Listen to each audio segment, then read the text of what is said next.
Hey everybody. Well, the weather's getting cooler, the fall is coming, and it's apple picking season. Now, I live in an apple producing part of the world, and there's plenty of wonderful apple varieties that come in all sorts of flavors and textures. Basically, you have sweet apples, sharp apples, bittersweet, and bitter sharps. Those are your four basic breakdowns of your apples. Now here I'm using two different varieties for today's dessert. I'm using a Cortland apple, you can notice by the little green blush and the red, and Spartan, which is all red. They both have white flesh, and they're both considered good baking apples for this region. And the dessert I'm coming up with today is known as a Tarte Tatin. And this originates in France, in the Val de Loire region, which is south of Paris. I'll show you on a map here. See? Here's France, here's Paris. Val de Loire is just right here, about 160 kilometers south. Anyways, the story goes that two sisters, Stéphanie and Caroline Tatin, were running a hotel in the 1880s, and Stéphanie, who was in charge of the kitchen, was caramelizing some apples, but she got a little absent-minded and they sort of went over. And so she slapped some short crust on top, put it in the oven, removed it, flipped it over, removed the pan, and it was an upside down apple pie basically with a nice caramel glaze to it. Now, as to whether or not this is entirely true, a lot of people lay claim to it. But in today's episode, I'm going to be doing the same dessert but in the style of a pastry chef whose name is William Lamagnère.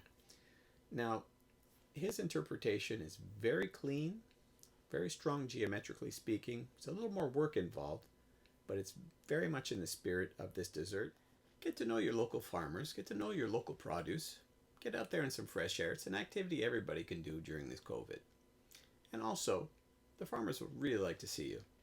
After all, a lot of the stuff that they would normally export to other parts of the world is right here. So you're going to get the best examples of some of the best fruits that you have locally. So go out there, let's make some apple pie. Let's go. And on today's episode, we're going to do a Tarte Tatin William Lamagnère style. So first, we're going to need 100 grams of butter, unsalted. We're also going to need 200 grams of sugar, always 2-to-1 ratio. Next, we're going to need 3 to 4 local apples. I'm using Spartans and Cortlands. Very sweet, very tart, good apples. You're also going to need 200 grams of leftover shortbread or pâte sucrée, and a round or conical shaped silicone mold. Put your apples in, your caramel, pops out easier. Anyways, let's get started. The first step is to make the caramel. So we get a pan on medium heat, we pour in our sugar, and we add just a portion of our butter. You're going to keep some for later on because we're going to incorporate it. So you slowly melt your butter and sugar together until it starts to look like this, approximately 340 degrees. Then we add the remaining butter, or we mount it, and this enriches the caramel sauce and gives it a little more of a silkier flavor and texture. So keep on stirring with your whisk until it's all smooth. You notice how it bubbles up with all the butter in there? And once all your butter is melted, you take it off the heat, you cool it down, and you have a hot caramel sauce that you can pour into your mold. What you should be looking for is something that looks like this. Thick, that nice caramel brown color, and it pours rather easily. Then we just take a little spoon or a scoop and we pour it into our molds. Give it about half a centimeter in depth, just enough to coat the bottom, just like this. And then we'll get on to our next step.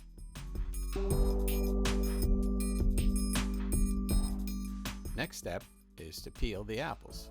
Now, it's always good practice to use a baking apple or a cooking apple in these cases because other varieties will just turn into mush, and that won't do.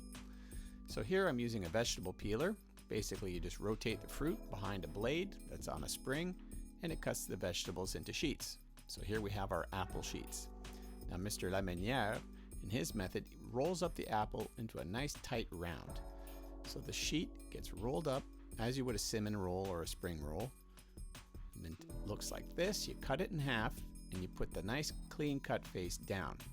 Put it into a preheated oven at 320 for 45 minutes. After the 45 minutes, we take our short dough that we rolled out and we let it go for another 45 minutes until it looks like this. Both things are cooked at the same time and you pop it out the next day. Another method is the following. We do exactly the same procedure as before. We bake the apples for about 75 to 90 minutes in a caramel without the dough. We let it rest overnight.